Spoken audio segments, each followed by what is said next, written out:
La cámara en el pasillo vacío parpadeó en rojo cuando ya habían apagado las luces en la redacción.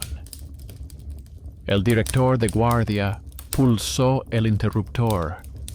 Los botones verdes del mando se apagaron, pero la pequeña mirilla sobre la puerta de la sala de montaje siguió parpadeando, como si estuviera grabando a alguien en la oscuridad total. Por la mañana, el guardia levantó la alfombra de la entrada y encontró debajo un sobre beige sin sellos, húmedo por los bordes, como si lo hubieran sostenido con la mano mojada. Hola a todos los que han puesto esta historia. Escribid después en los comentarios dónde la estáis escuchando y que la disfrutéis, pero escuchadla con atención. Irina llegó a la redacción cuando el pasillo ya olía a café viejo y polvo de los focos. El canal regional vivía en un estado de eterna prisa. Accidentes matutinos, noticias sobre servicios públicos durante el día y, por la noche, curiosidades de las provincias. Irina se especializaba precisamente en este tipo de historias, porque de ellas dependían su contrato y el crédito para su pequeño apartamento. Su sobrino, al que había acogido tras la marcha de su hermana, exigía que se le pagaran sus gastos. Su abuelo aún se mantenía, pero a veces también necesitaba medicamentos. No podía permitirse perder su trabajo. El sobre beige estaba sobre su mesa, encima del informe. En él figuraban cuidadosamente el nombre de la redacción y el suyo. En el registro de correspondencia entrante no constaba la carta. El guardia de seguridad dijo que la había encontrado por la mañana debajo de la alfombra y supuso que alguno de los trabajadores nocturnos se había olvidado de entregarla. Irina la abrió de todos modos. Dentro había hojas cuadriculadas arrancadas de un cuaderno escolar. La letra era diferente, pero el tono era similar. Una petición para documentar el milagro. Las personas se identificaban como habitantes de un pequeño pueblo que no aparece en los mapas y se quejaban de que los navegadores los pasaban por alto, como si no existieran para los papeles. Escribían que en alguna ocasión habían venido periodistas, pero que luego todo se borró. Las grabaciones desaparecieron y la situación solo empeoró. Al final de la carta agradecían el antiguo reportaje sobre otro pueblo, donde Irina había desentrañado la leyenda del agua impura y había encontrado un sistema oxidado normal y corriente. La última línea destacaba: debajo del agradecimiento figuraba un apellido que ella no había usado en mucho tiempo, el apellido de soltera de su madre. Entre paréntesis se añadía que el autor era pariente por parte de su difunto abuelo. De niña, su abuela le contaba un cuento sobre un pueblo que no existía en el papel, donde las carreteras se recordaban mejor que los mapas. Entonces le parecía un cuento inventado para dormir. Ahora, el apellido al final de la carta le provocó un escalofrío. Irina llevó las hojas al editor. Este las hojeó y dijo que era una rareza perfecta. Un pueblo fantasma, mapas que mienten, un navegador que se vuelve loco. Propuso enviar un pequeño grupo, ella, un cámara, un técnico de sonido y un conductor en una furgoneta de la empresa. Internamente, ya anticipaba una historia con un título llamativo y una explicación cotidiana, como les gusta. Después de la reunión, Irina fue a ver a su madre a su piso de Khrushchev, que estaba cerca. El piso olía a ese viejo armario donde guardaban los documentos y las medicinas para la presión. Cuando le preguntó por el pueblo que no aparecía en los mapas, su madre se puso en guardia y dijo que en su juventud había oído hablar de lugares así, que su padre iba por línea a inspeccionar los hospitales rurales de esas zonas.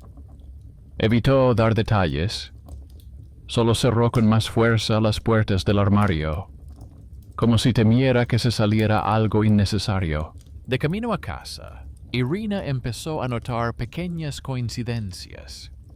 En la parada, una anciana le preguntó cómo llegar al barrio donde estaba la redacción, y la llamó por su nombre, aunque no se conocían. En el minibús, un hombre leía un periódico viejo con una nota sobre un pueblo en extinción, cuyo nombre no aparecía en ningún mapa actual.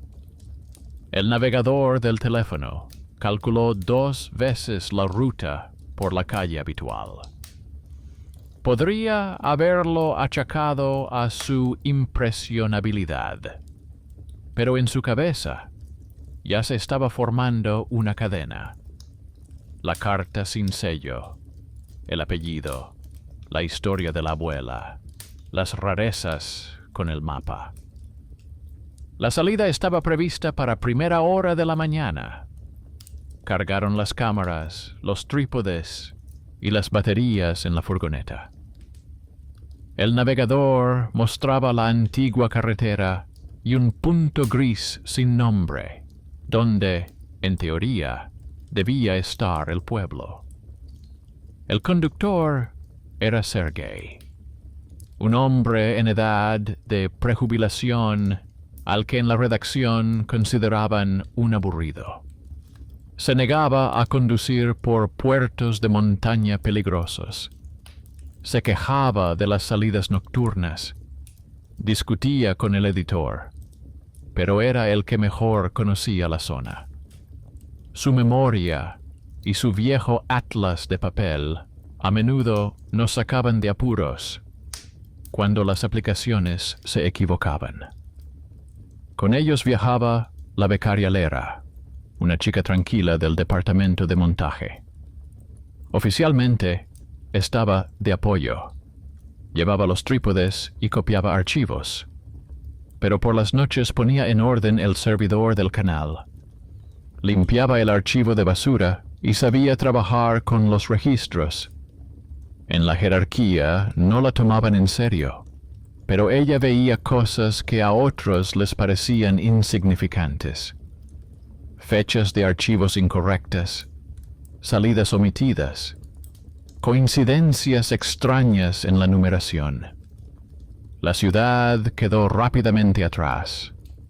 Más allá había campos, pueblos dispersos y franjas de bosque. El navegador guiaba con seguridad hasta que, en un cruce, de repente, informó de que habían llegado. Fuera de la ventana solo había un cruce, un taller de neumáticos y un sendero hacia el bosque. Sergei maldijo entre dientes, consultó el mapa de papel y dijo que había que seguir hasta el antiguo desvío hacia la antigua granja estatal.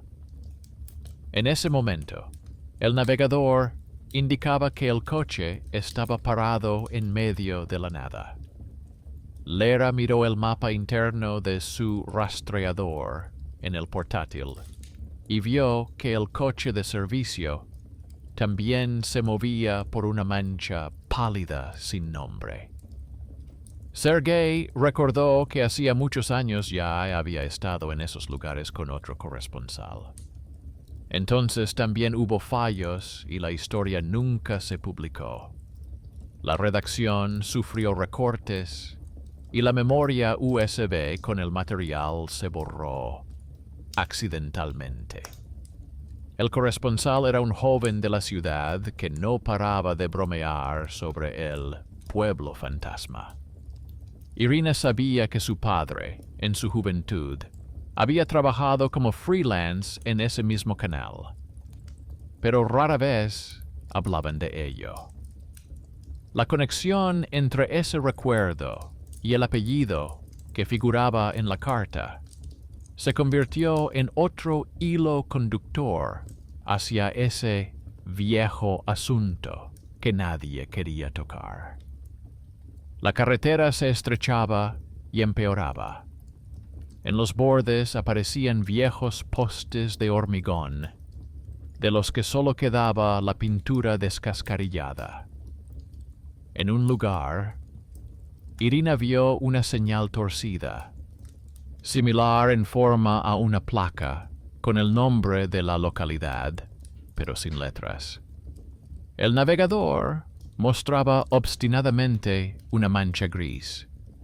Ella lo fotografió, más por costumbre profesional. Luego la foto podría ser útil para la edición. En ese momento, Lera hizo una captura de pantalla del mapa y la guardó por separado, como hace una persona acostumbrada a buscar incongruencias en los detalles. El pueblo apareció de repente. El bosque se abrió y delante se abrieron varias calles con casas bajas, vallas grises y viejas columnas. Todo parecía demasiado completo, como si alguien hubiera construido el pueblo a partir de fragmentos de memoria. Ni casas nuevas, ni ventanas de plástico de colores vivos. El navegador indicaba que iban por nada. El coche se detuvo en un cruce e Irina salió. El aire era denso, húmedo. Olía a heno podrido y humo de estufa. Inmediatamente los miraron. Desde detrás de las cortinas, desde el porche, desde detrás de la valla. Varias personas salieron a la calle sin hacer preguntas. Los llamaban por sus nombres como si los conocieran desde hacía mucho tiempo. A Irina, por su nombre y apellido. A Sergei, por su nombre, como a un viejo colega. A Lera, por su nombre completo, que ella casi nunca usaba. Irina sintió un escalofrío. Había una explicación racional. Podían haberlos visto en la televisión, haber oído hablar de ellos en la administración local, haber reconocido el coche. Pero la anciana con el pañuelo oscuro, mirando por encima de las gafas, dijo que recordaba a una persona con la misma mirada, que había venido allí hace mucho tiempo, con una cámara, y había prometido mostrar algo en la televisión. Se trataba de su padre, aunque nadie lo dijera en voz alta. El operador sacó la cámara y comprobó la luz. El ingeniero de sonido colocó los micrófonos en la ropa. Lera encendió la grabadora. Sergei se dirigió al coche, como siempre, para comprobar el nivel de combustible y las ruedas. Solo un detalle delataba que lo que estaba sucediendo no encajaba del todo en una jornada laboral habitual. El navegador del salpicadero, incluso cuando el coche estaba parado, avanzaba lentamente, trazando una línea en el campo gris, como si el coche siguiera circulando hacia ninguna parte. Más allá del pueblo, más allá de lo que los mapas están dispuestos a reconocer como existente. Sergei, al notar el movimiento del cursor, cubrió la pantalla con la palma de la mano, como si fuera a mirar a alguien. Dijo que el navegador probablemente estaba fallando debido a una mala señal y sugirió simplemente apagarlo para no distraerse. Irina estuvo de acuerdo, aunque entendía que ese fallo tenía un significado que no querían examinar en ese momento. Decidió que tendría tiempo más tarde para registrar la anomalía. La memoria USB en la cámara, la grabadora del ERA, el registro del rastreador en el servidor de la redacción, el diario en papel de las salidas que Sergei llevaba diligentemente desde hacía muchos años. Había suficientes documentos para compararlos después con la imagen. El rodaje comenzó de la forma habitual. El operador colocó la cámara en un trípode en el cruce y filmó un plano general del pueblo. Casas bajas, humo tenue sobre los tejados, gente que no se acercaba, pero tampoco se escondía. Irina caminaba por la calle, recitando la introducción y los comentarios. Hablaba de que el pueblo no aparecía en los mapas de acceso público, de que los habitantes se quejaban de la desaparición de los rastros oficiales, de que los navegadores se empeñaban en llevarlos por otros caminos. En cada plano intentaba captar detalles cotidianos. Una columna oxidada, un cartel descolorido en la pared de un granero, una chaqueta infantil secándose en un tendedero. La gente accedía a mantener breves conversaciones. Un anciano, apoyado en un bastón, contaba que el cartero hacía tiempo que no pasaba por allí, que las cartas las traían los pocos familiares que tenían en la ciudad, y que las facturas de la luz llegaban al pueblo vecino, desde donde las enviaban a la casa correspondiente.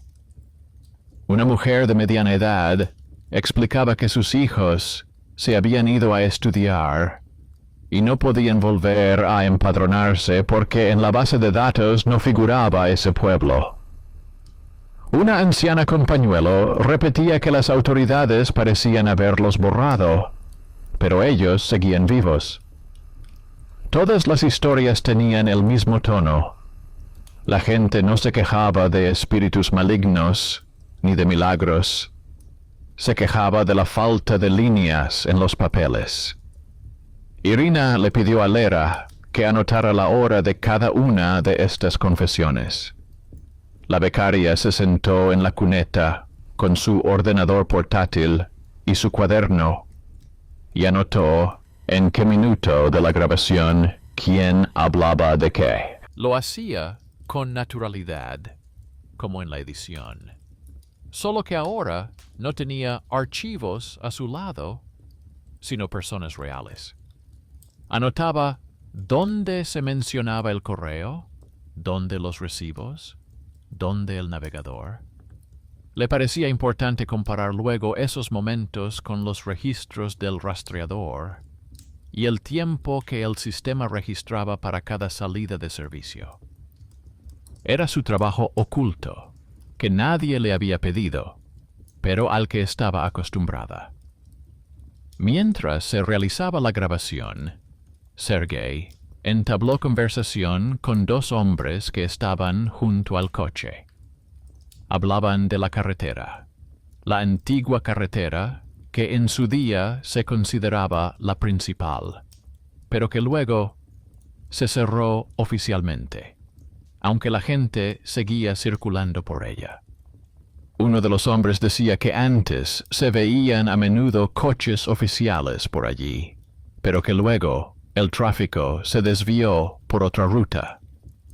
Recordaba cómo había venido un teleoperador antes de las grandes reformas. Prometió resolver el asunto con los documentos y desapareció. Sergei fue descubriendo poco a poco detalles que coincidían con sus recuerdos olvidados. La descripción del coche, la cámara al hombro, la forma de hablar. Todo apuntaba a una sola persona, un joven corresponsal con el que había trabajado a finales de los 90 y que era el padre de Irina. Irina no sabía nada de esto. Le bastaba con que la anciana del pañuelo repitiera varias veces que tenía la mirada de su padre. Sonaba como un extraño cumplido, pero le recorrió un escalofrío por la espalda. De niña, su abuela le había contado que en su familia había un pueblo del que no se solía hablar fuera de la familia porque allí los papeles no les gusta el destino. Entonces, Irina lo consideró una superstición. Ahora, de repente, esas palabras cobraron más importancia. A media mañana empezaron a repetirse las mismas minucias. Cada vez que el operador enfocaba con la cámara el edificio donde, según los habitantes, antes se encontraba la administración o el centro de salud, la imagen se movía por un instante, como si el enfoque se desviara hacia otro lado. Cuando Irina preguntaba si el pueblo tenía un código oficial en el registro, el micrófono captaba un breve murmullo ininteligible, similar a una interferencia. Lera señaló que, en esos momentos, los indicadores de sobrecarga parpadeaban en el panel de la grabadora, aunque no había ruidos fuertes a su alrededor. De vez en cuando parecía un fallo, pero en conjunto se convertía en una regularidad. Uno de los adolescentes que me rodeaban por allí y no se atrevían a acercarse, pidió que le mostraran la cámara. Llevaba una chaqueta vieja, pero en las manos sostenía un teléfono más moderno de lo que cabría esperar. Irina le dio permiso, y el operador le dejó ver con cuidado la pantalla. El chico dijo que en el mapa de su teléfono también aparecía un vacío, aunque llevaba toda la vida viviendo allí. Mostró cómo el navegador se quedaba bloqueado en una mancha gris, incluso estando en medio de la calle. Estaba orgulloso, como un niño, de que su pueblo ni siquiera apareciera en el mapa. En sus palabras no se percibía misticismo, sino el intento infantil de dar sentido a algo que solo enfurecía a los adultos. Durante un breve descanso, Irina se sentó en el porche de una de las casas y sacó la carta que los había traído hasta allí. Comparó la letra de la carta con la de las notas que los habitantes intercambiaban entre sí. Una de las letras, la de los parientes por parte de mi abuelo, coincidía con la de la anciana del pañuelo cuando firmaba en una lista para la tienda del pueblo. Era precisamente ese vínculo oculto. La mujer que había firmado la carta como pariente pertenecía realmente a su rama de la familia. Por lo tanto, el artículo sobre el milagro no solo era una petición de tema, sino también un intento de hacer que alguien de la familia regresara. La otra línea de observaciones era menos personal. Mientras todos comían el llamado almuerzo de campo, Lera echó un vistazo al diario de salidas que Sergei siempre llevaba consigo.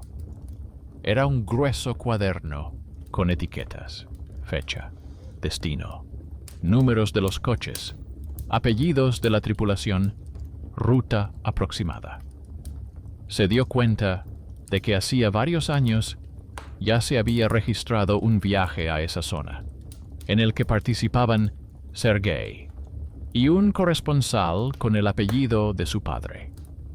En la columna Destino había una breve frase tachada con una línea. Sobre la tachadura, con otro bolígrafo, estaba escrito: rodaje por encargo de la redacción. Ni el nombre del pueblo, ni las coordenadas. Para alguien acostumbrado a la meticulosidad de Sergei, esto le pareció extraño.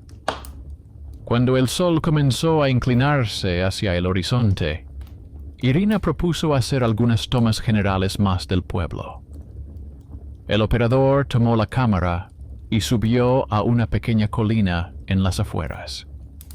Desde allí se veían un poco más de casas y un trozo de campo que se extendía hacia el bosque. Revisó el encuadre y dijo que la imagen había quedado como en las crónicas antiguas, donde todo está cubierto por una ligera capa grisácea. Mientras tanto, Lera vigilaba el nivel de carga y se aseguraba de que el archivo de grabación no superara el límite. Se dio cuenta de que la cámara guardaba el material en un directorio que llevaba un número ya utilizado una vez en el archivo, el mismo en el que antes se guardaban los archivos de los viajes de su padre. Le pareció una coincidencia, pero aún así, tomó nota. La decisión de marcharse la tomó Irina. Sentía que, si se quedaba hasta que oscureciera, empezaría a ver no solo a las personas y las casas, sino también todas las sombras que habían traído consigo desde sus historias familiares. Dijo que tenía suficiente material: escenas cotidianas, emociones, el conflicto entre el mito y los documentos. Agradecieron a los residentes, acordaron enviarles un enlace cuando se publicara el reportaje, y les pidieron que, si era posible, les enviaran cualquier documento antiguo que tuvieran. Recibos viejos, cartas, acuses de recibo. Entonces, la anciana con pañuelo hizo algo que Irina no esperaba. Entró en la casa y volvió con una carpeta fina atada con una cinta vieja. Dentro había papeles amarillentos, cartas con sellos municipales, recortes de periódicos locales, recibos vencidos con el nombre de un pueblo que no figuraba en las bases de datos actuales. Entre ellos había una pequeña fotografía en blanco y negro. Un joven con una cámara al hombro. Junto a él, el mismo cruce, solo que con las casas menos inclinadas. En el reverso, con una letra extraña, estaba escrito el nombre de su padre y la fecha. Irina sintió que se le aflojaban las piernas. La anciana dijo que cuando aquel hombre se marchó, nunca se emitieron los programas, y que al cabo de unos años cerraron la oficina de correos local, y el pueblo empezó a desaparecer de la lista. Para ella, esto parecía una consecuencia directa de la historia que no llegó a realizarse.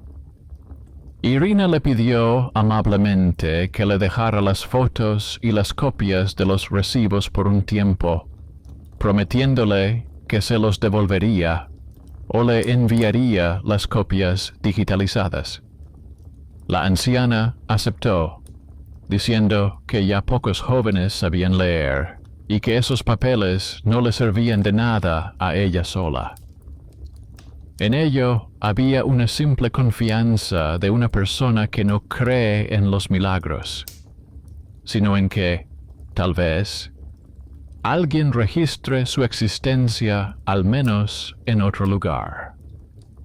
De camino al coche, Irina apretaba la carpeta como si no contuviera unos pocos papeles, sino algo mucho más pesado. Sergei veía que no le resultaba fácil, pero no le hizo preguntas. Era una persona que medía sus errores con vueltas de volante. y entendía que a veces era mejor dejar que la persona llegara por sí misma a la conclusión correcta. Lera, por el contrario, miró la carpeta con los ojos de alguien que trabaja con archivos. Tenía claro que esos papeles eran lo único que conectaba al pueblo con el mundo exterior. Aparte de su visita de ese día, ya estaba pensando en cómo escanearía cada recibo, guardaría cada sello en una carpeta separada y luego los compararía con lo que arrojara la base de datos de la redacción. Cuando se subieron al coche, el sol ya se estaba poniendo. Sergei arrancó el motor y encendió los faros. Lera, por costumbre, activó el rastreador del ordenador portátil para asegurarse de que el coche volvía a aparecer marcado en el mapa. Y vio algo extraño. El sistema de servicio seguía trazando la ruta, pero parte de la línea de ese día no seguía la carretera, sino que se desviaba hacia un campo azul plano que indicaba agua. En el mapa de la redacción, su coche, hipotéticamente, se salía de la carretera, atravesaba bosques y campos y acababa en medio del mar. Las coordenadas de los registros no indicaban una zona rural, sino una zona marítima. Se lo mostró a Sergei e Irina. Sergei fue el primero en reaccionar. Dijo que, muy probablemente, alguien había configurado mal el sistema y que hacía tiempo que había dicho a sus superiores que había que revisar el rastreador. Irina miró la estrecha línea que se extendía hacia la mancha azul y comprendió que en un par de días esa coordenada aparecería en su informe de salida, no como un signo místico, sino como una cifra seca que no coincidiría con ninguna carretera real. Era esa misma costura inicial donde el mito de un pueblo que no aparece en el mapa se fusionaba con el documento que afirmaba que no habían estado en absoluto donde habían ido. De vuelta a la ciudad, no pensaba en milagros, sino en lo mucho que se podía cambiar simplemente moviendo un punto en el mapa. En algún momento ya había sucedido. El viaje de su padre quedó en el cuaderno de Sergei sin el nombre del pueblo. Y la historia nunca se publicó. Ahora tenía la oportunidad de hacerlo de otra manera. Pero para ello no solo había que montar la terrible imagen, sino también conservar todas las pruebas. Capturas de pantalla del mapa, registros del rastreador, fotos de la señal de tráfico sin texto, fotos de los antiguos recibos. Y encontrar en la redacción al menos a una persona que la ayudara a evitar que esas pruebas desaparecieran silenciosamente. Regresaron a la redacción al atardecer, cuando en el pasillo ya comenzaba el ajetreo previo a la publicación. Metieron la furgoneta en el patio y descargaron el equipo en la mesa habitual de la sala de montaje. Todo parecía el final habitual de un viaje de trabajo. Irina llevó la carpeta con los documentos del pueblo a su armario, colgó la chaqueta y se bebió el café frío de un vaso de papel. Por dentro seguía sintiendo la misma pesadez, como si no hubieran recorrido hasta el final una parte del camino. Lo primero que hizo fue rellenar el informe de servicio. Fecha, composición del grupo, hora de salida y regreso, ruta aproximada. En la columna Destino, escribió cuidadosamente el nombre del pueblo, tal y como figuraba en los viejos recibos de la carpeta. Le temblaba un poco la mano, pero la pluma trazó las letras con precisión. Junto a ello, anotó las coordenadas que Lera había copiado del rastreador, ese mismo punto marítimo. Así, en un solo documento figuraban tanto la carretera real como el mar abierto digital. Sergei, al verlo, solo negó con la cabeza, pero no corrigió nada. Irina se fue a casa cuando ya era de noche. En el apartamento la esperaba su sobrino con los cuadernos sobre la mesa y una olla con sopa en el fogón. Calentó la cena, revisó los deberes y escuchó sus breves quejas sobre el colegio. Luego, cuando su sobrino se fue a su habitación, sacó de su bolso uno de los recibos del pueblo y lo puso junto al pago de su propio crédito. En ambas hojas había números, apellidos y sellos. En una, su vida actual. En la otra, la vida de alguien que alguien había borrado silenciosamente, dejando solo un rastro en papel. Por la noche, no soñó con el pueblo, sino con la sala de montaje. Una sala oscura, filas de monitores, franjas brillantes de líneas temporales. Estaba sentada detrás de uno de los pupitres e intentaba encontrar en la línea temporal el fragmento en el que una anciana con pañuelo le tendía una carpeta. La pista se desplazaba cada vez. Se adentraba en una zona gris vacía, donde no había ni sonido ni imagen. Se despertó con la sensación de que lo más importante podía desaparecer, no en la carretera, sino en el ordenador. Por la mañana, ella y Lera comenzaron a descargar el material. La cámara entregó los archivos sin problemas. En la pantalla de edición aparecieron una tras otra las carpetas con la fecha de salida.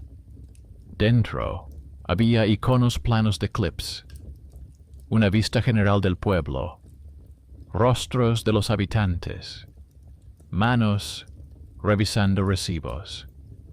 Lera copió los archivos en 2 discos, el servidor principal y el disco de respaldo, como siempre hacía para protegerse de fallos accidentales. Al mismo tiempo, anotó los códigos de tiempo de los momentos importantes, cotejándolos con su cuaderno.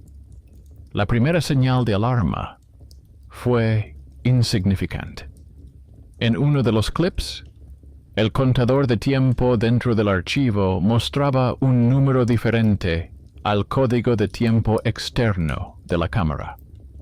El desfase era pequeño, pero se repetía precisamente en los fragmentos en los que Irina hacía preguntas sobre los documentos, el registro y las bases. En las escenas cotidianas, niños junto a la columna, vacas en el patio, los códigos de tiempo coincidían.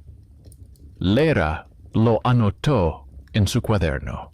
Estaba acostumbrada a este tipo de rarezas en las cintas antiguas, pero los números de las cámaras digitales no solían comportarse así. Mientras Lera se ocupaba de los archivos, el editor se acercó a Irina. Miró la lista de temas para ese día y dijo que era mejor posponer la historia del pueblo un par de días. Había un accidente urgente, un nuevo conflicto con la empresa gestora y el paso de funcionarios por la carretera. Irina respondió que estaba bien, pero pidió que al menos se fijara la fecha de publicación en el plan para que el tema no se perdiera. El editor hizo un gesto con la mano y dijo que el tema era interesante y que no lo olvidarían. En la pausa entre sus palabras, Irina pensó en la línea tachada en el viejo diario de salidas, donde en lugar del nombre del pueblo quedaba una formulación general. Después de la conversación, volvió a la sala de montaje y vio que en la pantalla aparecía una señal de advertencia. Una de las carpetas estaba dañada. El sistema indicaba que parte de los archivos no se podían leer. Lera, con calma, casi automáticamente, copió la lista de clips problemáticos en un documento aparte e intentó abrirlos con otro software. Nada funcionó. Los archivos en los que la anciana extendía una carpeta con papeles y hablaba de un programa anterior no emitido estaban marcados como dañados. Solo quedaban planos generales, escenas cotidianas y tramos de carretera vacíos. Lera dijo que eso ocurría a veces. Las memorias USB fallaban, las cámaras grababan con errores, pero en su interior no creía que la tecnología se estropeara de forma tan selectiva. Sacó la memoria USB de la cámara y la conectó directamente a su ordenador portátil.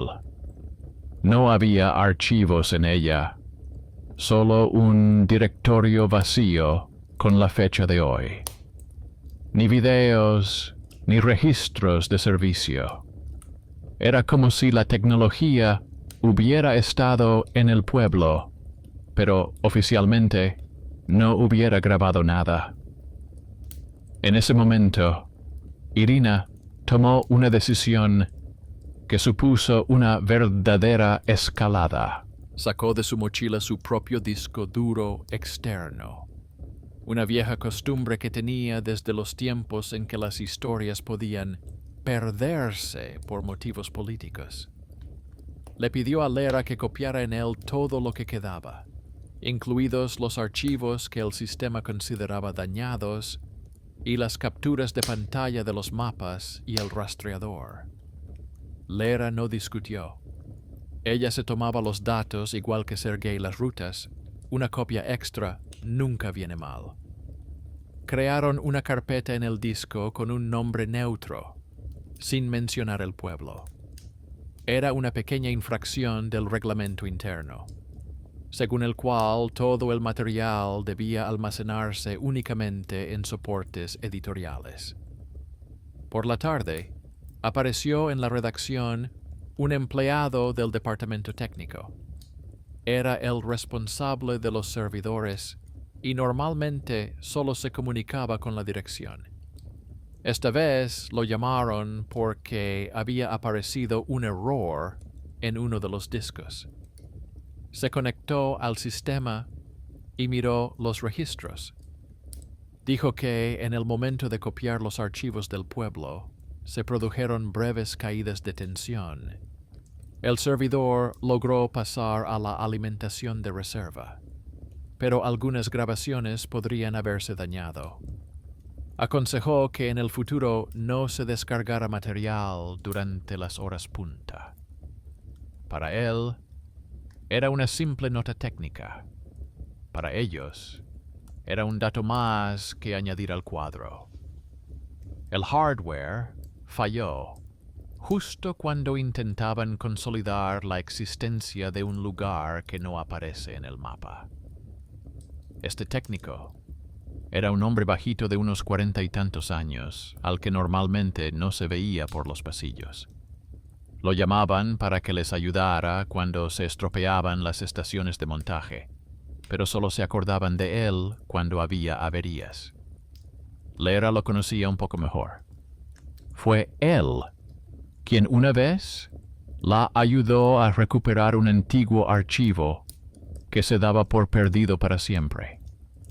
Entonces le enseñó cómo se podían recuperar archivos de copias ocultas y de registros de respaldo, cuya existencia ni siquiera conocía el editor. Ahora, al revisar los registros, se dio cuenta de que los fragmentos de los clips dañados se habían conservado en el sistema de copias de seguridad.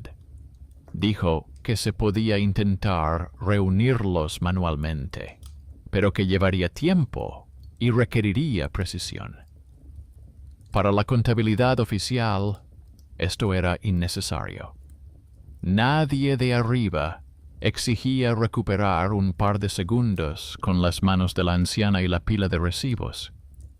Pero en él jugó su curiosidad y una especie de solidaridad interna con aquellos a quienes no les gusta que los datos desaparezcan sin dejar rastro. Le propuso a Lera que viniera por la noche, después del turno, y juntos verían qué se podía recuperar. En esto intervino ese benefactor inesperado, una persona con acceso a los recursos, que decidió utilizarlos no por el informe, sino por la verdad en una pequeña historia. Mientras el día seguía su curso, Irina se ocupaba de otras tareas.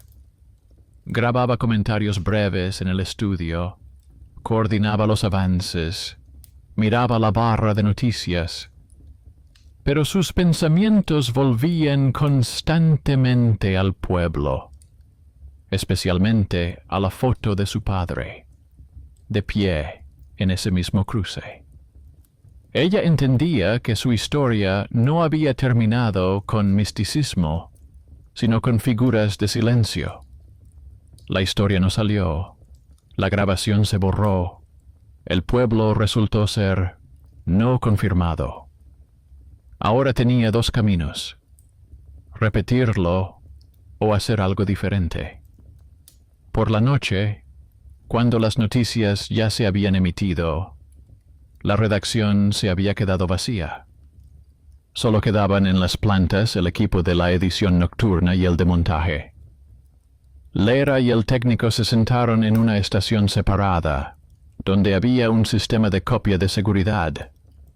En la pantalla aparecían tablas con fechas, números de archivos y estados. Lera anotaba por orden cronológico qué fragmentos necesitaba, comparándolos con su libreta. El técnico extraía pequeños fragmentos de datos de las copias ocultas y los ensamblaba como un mosaico en un nuevo clip.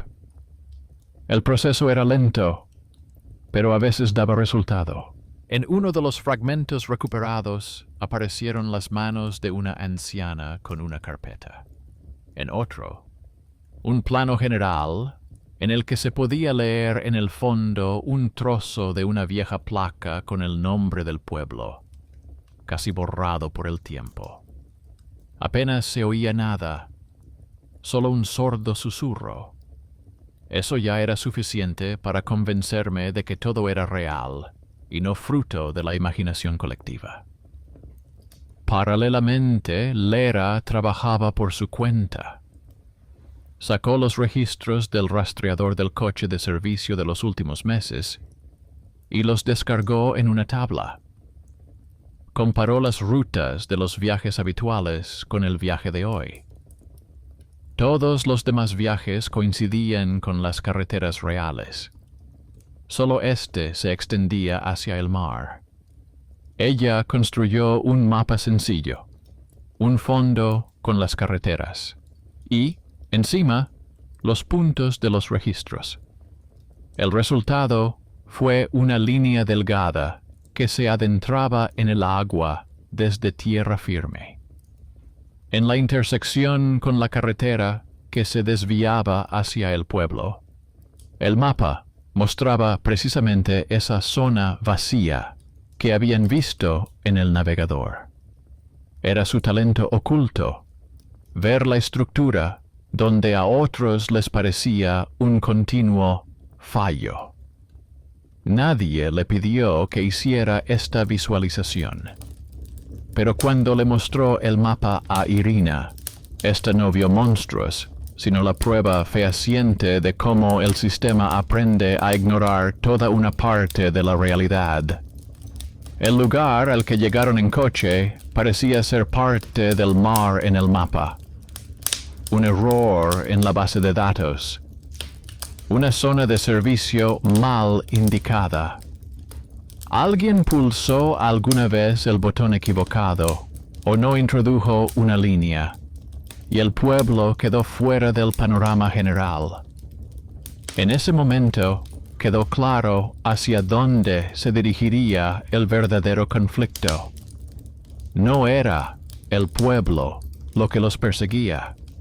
Su propio sistema, que debía registrar el mundo, prefería considerar que ese mundo no existía en ese lugar. Todo lo que hacían Irina, Lera, Sergei y el técnico se reducía a una pregunta. ¿Permitirían que se tachara silenciosamente la salida una vez más? ¿O intentarían sacar al aire lo que no cabía ni en el mapa ni en la base de datos? Por la noche, al volver a casa, Irina se subió al ascensor habitual de su edificio. Siempre estaba un poco maloliente, con las paredes cubiertas de anuncios viejos y arañazos. Pulsó el botón y las puertas se cerraron. El ascensor se movió y se quedó entre dos pisos. En la oscuridad se encendió una lámpara tenue y sobre la puerta parpadeó un viejo indicador. Irina recordó de repente con claridad cómo la cámara de la redacción parpadeaba en rojo en el pasillo vacío una semana antes. Dentro del ascensor reinaba el silencio. Solo se oía el leve zumbido del motor. En ese silencio, escuchó claramente su propio pensamiento. Si ahora pulsaba el botón «Llamar al operador», vendría una persona que anotaría su retraso en el registro, y eso sería todo. Nada místico, solo otra anotación sobre un fallo. Ella pulsó el botón. Un minuto después, el operador dijo a través de la rejilla que ahora pondría en marcha el ascensor manualmente. El ascensor se puso en marcha lentamente y se detuvo en su planta. Al abrir las puertas, salió al rellano y sintió que la verdadera elección en esta historia era precisamente esa. No esperar a que alguien de arriba decidiera qué considerar realidad, sino activar un sencillo mecanismo de retroalimentación. Para el pueblo, este mecanismo debía ser no solo la historia, sino también lo que quedaría después de ella. En los archivos, en los mapas, en las cintas del servidor. Y eso era precisamente a lo que ella y su pequeño equipo se dirigían ahora, aunque formalmente se tratara solo de una extraña salida a la mancha gris entre el bosque y el campo. La preparación de la historia llevó varios días, aunque para los estándares de la redacción fue casi una eternidad. Otras historias nacían y morían en un solo día. Una avería en los servicios públicos, colas en la clínica, una nueva tarifa. El pueblo, que no aparecía en el mapa, yacía en una carpeta separada sobre la mesa de Irina y se le clavaba en la cabeza como una espina. En el servidor, ocupaba varios lugares a la vez, en el directorio principal, en una copia oculta, en un disco externo en su mochila y en el soporte de respaldo de Lera. Irina escribió el texto en una sola noche. sin palabras místicas ni promesas grandilocuentes. Describió cómo la redacción recibió una carta sin matasellos, cómo el navegador mostraba el vacío, cómo la gente hablaba de recibos con nombres ajenos, cómo el nombre del pueblo solo vivía en papel viejo y en el discurso de una anciana que recordaba a su abuelo. Eligió un título prudente, sin las palabras fantasma y maldito.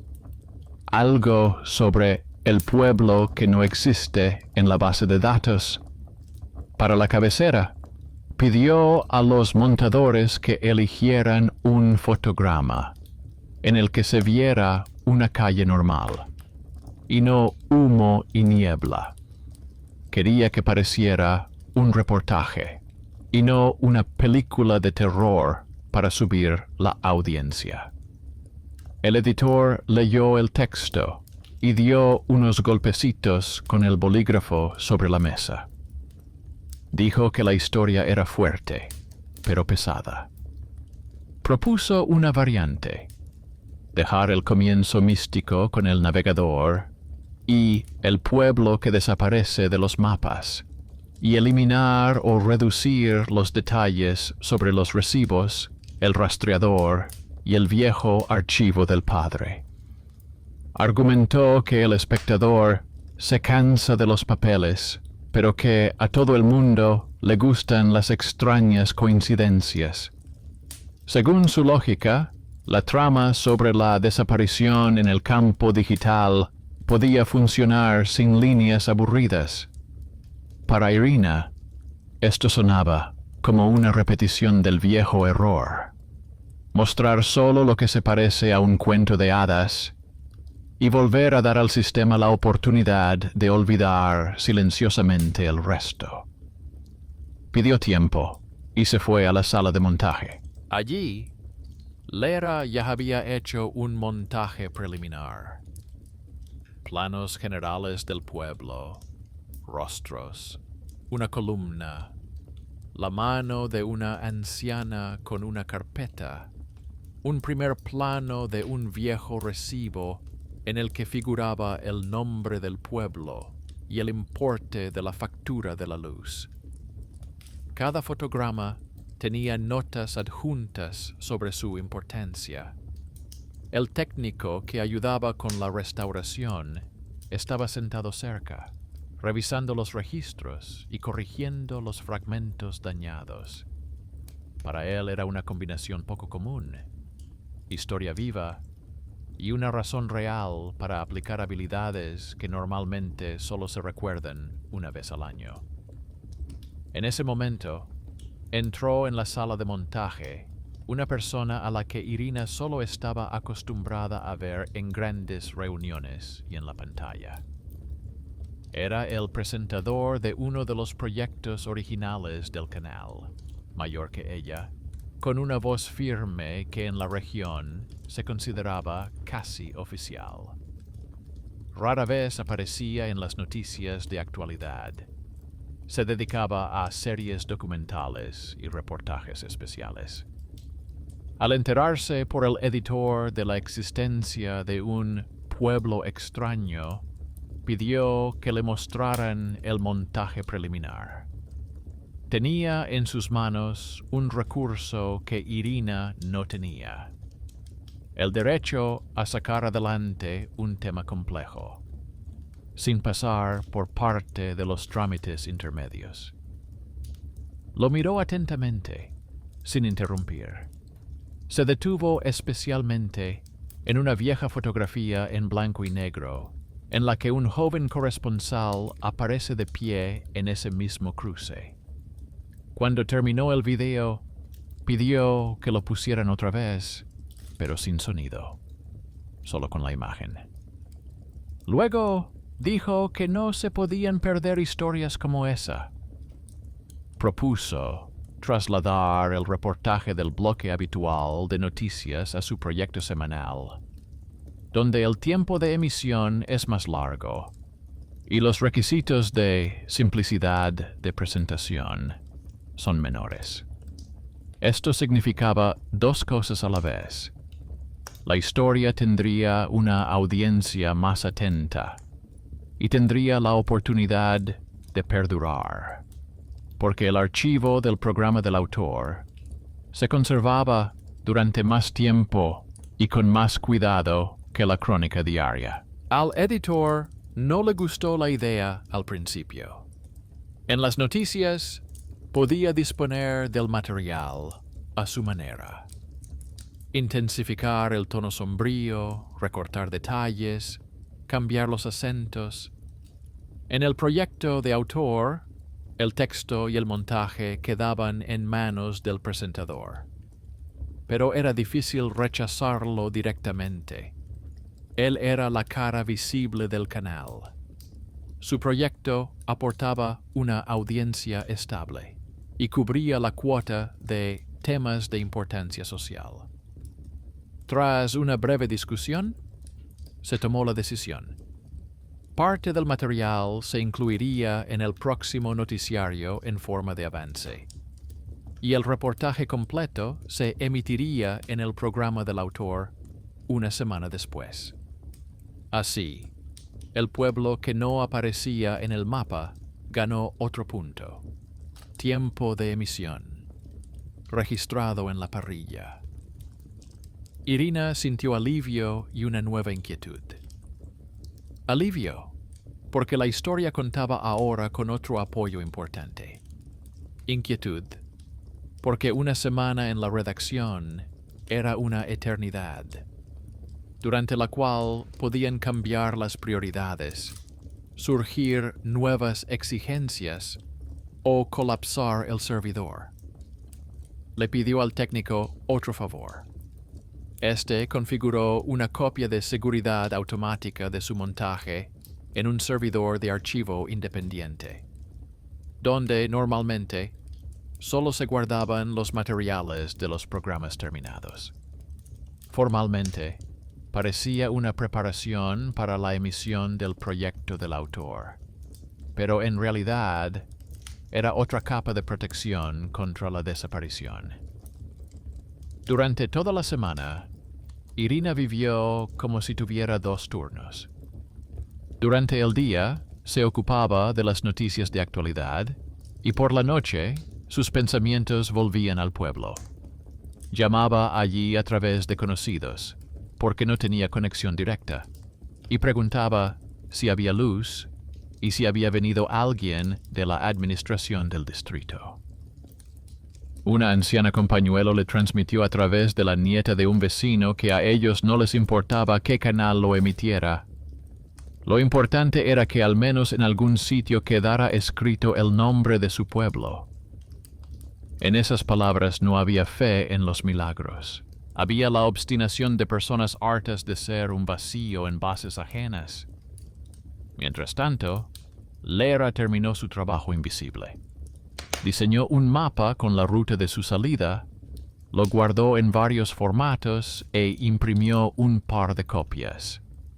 En una de las hojas, había marcado con una línea roja el lugar donde el rastreador llevaba el coche al mar. Junto a ella, pegó una copia de la página del diario de salidas con el registro del viaje de su padre y Sergei muchos años atrás.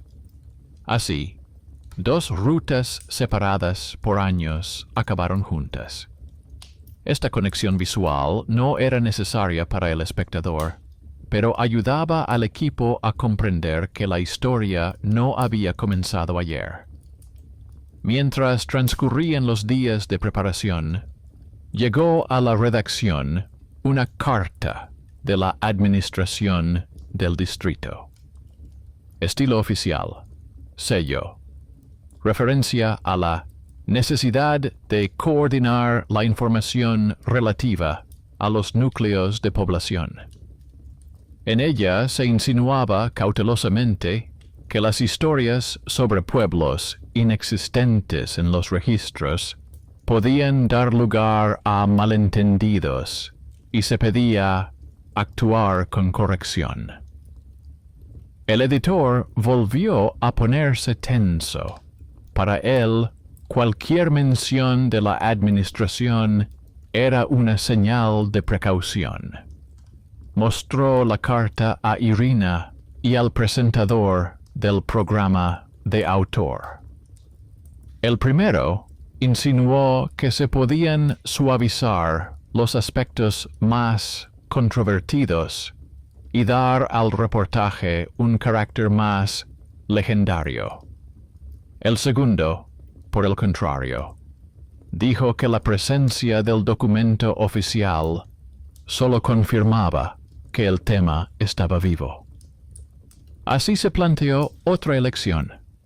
Se podía optar por la mística, mostrar el pueblo como una semilegenda, sin mencionar ni mostrar recibos, placas y registros. Entonces la administración quedaría satisfecha. No se hablaría directamente de ellos. Se podía insistir en los detalles documentales, arriesgándose a recibir llamadas de arriba. Irina entendía que, en el segundo caso, no le renovarían fácilmente el contrato. Pero también entendía que, por el seguro del crédito, esta familia ya había guardado silencio una vez. Entonces fue su padre quien guardó silencio, sin llevar la historia a la televisión. Ella no quería repetir esa trayectoria. La decisión no se tomó en la oficina, sino en la sala de montaje. Lera preparó un borrador del programa para el presentador. Introducción, historia de la carta, el camino, el pueblo, los recibos, el mapa, la foto del padre. Dejó tanto las imágenes cotidianas como los momentos de fallo técnico. El presentador lo vio y propuso un compromiso. Se emitiría la historia de personas perdidas entre bases con el nombre concreto del pueblo y la muestra de documentos antiguos y nuevos, pero sin acusaciones directas contra los funcionarios actuales. El énfasis se pondría en cómo un error en el sistema convierte un lugar vivo en inexistente. Era un equilibrio delicado, lo suficientemente claro para el espectador, pero sin formulaciones que pudieran ser objeto de controversia por parte de los abogados. Llegó el día de la emisión. El programa del autor tenía varias historias: sobre la admisión en la clínica, sobre el viejo puente que iban a reparar y sobre el pueblo fuera de los mapas. El montaje seguía su ritmo frenético. Los archivos se cargaban en el reproductor y se ejecutaban según lo programado. Lera estaba sentada frente al panel de control, aunque formalmente sus funciones se limitaban a la preparación del material. El técnico de la sala de servidores se aseguraba de que el servidor de archivo no fallara. Irina estaba detrás del cristal de la sala de control, junto con el presentador, que se preparaba para salir al aire. Unos minutos antes de salir al aire, el sistema dio un error. El reproductor indicó que el archivo con el reportaje sobre el pueblo no se encontraba o estaba dañado. Al verlo, el editor rápidamente propuso sustituir el reportaje por uno de reserva, sobre una feria en la zona vecina. Era muy sencillo. Bastaba con arrastrar con el ratón el otro material a la celda correspondiente. Irina sintió como todo se le encogía por dentro. La situación se desarrollaba como si la propia estructura del canal intentara hacer con su reportaje lo mismo que en su día hicieron con la salida de su padre: sustituirlo por algo más seguro. Aquí entró en juego ese talento oculto que normalmente permanecía en la sombra. Lera, sin esperar la orden, abrió el catálogo interno que habían creado con el técnico para las copias de seguridad. Los archivos tenían nombres neutros y no figuraban en la base de datos principal. Encontró el clip que necesitaba. Lo volvió a vincular rápidamente al playout y reinició la lista de reproducción. Lo hizo con calma, con movimientos precisos, como alguien que no es la primera vez que salva al sistema de sí mismo. El editor ya se disponía a indignarse por la intervención de la becaria, pero el presentador levantó la mano, indicando que el tema estaba zanjado. La historia saldría adelante. En el aire, todo parecía normal.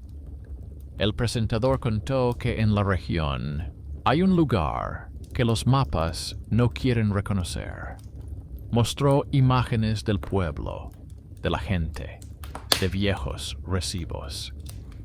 La inserción con el mapa y la ruta del rastreador fue breve, pero precisa. La línea que se adentraba en el mar colindaba con la línea de la carretera. La foto de su padre apareció en contexto. Unos segundos, pero suficientes para que Irina completara el ciclo en su interior. La persona que no llegó a tiempo y la persona que llevó el asunto al aire. Los espectadores reaccionaron de diferentes maneras. Algunos escribieron en los comentarios debajo de la grabación del programa que era una historia comprensible sobre un pueblo olvidado. Otros compartieron casos similares. Hablaron de pueblos que no figuran en el registro, de casas que no están incluidas en las bases de datos. Hubo quienes buscaron el misticismo en la historia y hicieron preguntas sobre el navegador y el pueblo fantasma. Pero el hilo conductor de los debates giró en torno a cosas sencillas. ¿Por qué algunos solo existen en el papel y otros desaparecen incluso del papel? A los pocos días llegó otra respuesta oficial a la redacción. Esta vez no era una petición de ser correctos, sino una notificación de que se llevaría a cabo una verificación en la base de datos de la división territorial y que se nombraría el pueblo concreto mencionado en el reportaje. La redacción era cautelosa, sin reconocer los errores, pero el hecho seguía siendo el mismo. Alguien en las altas esferas se vio obligado a reconocer que el lugar que se consideraba vacío debía volver a aparecer en el mapa. Quizás esto se prolongue durante meses. Quizás cambien varios responsables. Pero ya ha aparecido el primer eslabón en la cadena. La vida en la redacción siguió adelante. Nuevas historias, nuevos viajes de trabajo. Poco a poco, dejaron de ver a Lera como la chica del montaje. Empezaron a acudir a ella cuando algo desaparecía de los archivos o se rompía la conexión entre las bases de datos. El técnico de la sala de servidores recibió un silencioso agradecimiento de la dirección por garantizar la salida estable del programa de autor. Sergei siguió conduciendo, llenando su cuaderno y corrigiendo los errores de los guardias en los registros. Ninguno de ellos se convirtió en protagonista de portadas, pero sus pequeñas acciones dieron como resultado algo que ningún reportero brillante habría podido lograr por sí solo. Irina grabó muchas más historias. Algunas eran más llamativas, otras más ruidosas, pero no devolvió la carpeta con los documentos del pueblo hasta el final. Envió los recibos y las fotos digitalizados a la anciana, según lo acordado, a través de unos conocidos. Dejó los originales en el armario de su casa junto a las fotos familiares. Para ella, no era un museo de rarezas, sino un simple recordatorio de lo delgada que es la línea entre lo que se considera real y lo que se declara como error del sistema. Lo terrorífico de esta historia no era que el navegador llevara al mar, ni siquiera que los archivos desaparecieran. Lo realmente aterrador era la sensación de que todo un pueblo podía ser borrado con un solo clic o una firma borrosa en un registro. Al final, no desapareció, pero dejó de ser una situación sin salida. Varias personas en diferentes puestos, el conductor, la becaria, el técnico, el presentador, dieron cada uno un pequeño paso hacia la justicia. No por el bien común, ni por consignas grandilocuentes, sino por obstinación profesional y conciencia personal. El pueblo, que durante mucho tiempo no se podía encontrar en los mapas, no se convirtió en un destino turístico, ni adquirió el estatus de maravilla. Siguió siendo un lugar donde viven personas, donde humean las chimeneas y llegan las facturas. La única diferencia es que ahora hay una grabación en la televisión, una línea en la base de datos, una línea en el mapa del rastreador y varias copias en diferentes servidores. Ya no es tan fácil borrarla. Para quienes vieron el reportaje en la televisión, fue simplemente una historia interesante. Para Irina, fue el momento en que la deuda familiar dejó de ser una sombra y se convirtió en una cadena de acciones concretas. Y en ese equilibrio silencioso, casi imperceptible para los ojos ajenos, se produjo el desenlace emocional, en el que lo terrible no desaparece, pero deja de ser una sentencia definitiva.